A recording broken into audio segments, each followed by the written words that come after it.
misdefining and misunderstanding our priorities. And we have to be very honest with ourselves. I'm an economist, and I always talk economics, and we look at the numbers, and we look at poverty.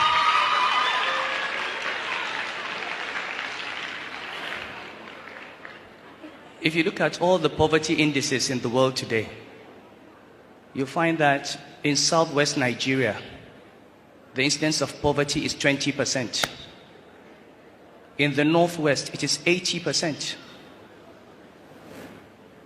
The northeast, it's 80%.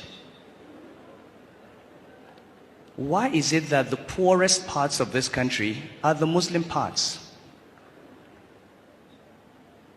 Why is it that in a state that started Sharia in 1999, and we just heard the opening verses today, Iqra bismi rabbika alladhi khalaq. This is the very first verse revealed in the Quran.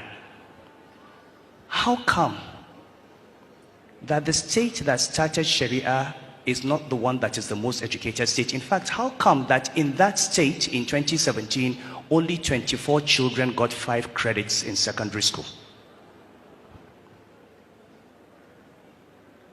How do we define Sharia? How do we define Islam? Illiteracy? Malnutrition?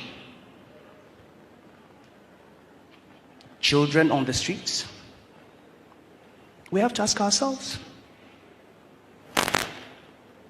And we can't ask those questions until we begin to understand through usul that you have to live in this world well in order to serve Allah for the hereafter. For Islam to prosper, we need educated Muslims. We need Muslims that are not begging. We need Muslims who are standing on their feet. Believe me, if poverty continues in the north, Islam will disappear from the north. The Prophet said, Allahumma inni a'udhu bika min al-kufri wal-faqri. Allah, I seek refuge with you from disbelief and poverty. And he said, Kad al-faqru an yakuna kufran. Poverty can lead to disbelief. These children that we see as al-majiris and we laugh at them and we treat them as victims, somebody will just come and pick them up, put them in a school, give them medical care, and convert them to another religion. And they will do that by the hundreds and the thousands.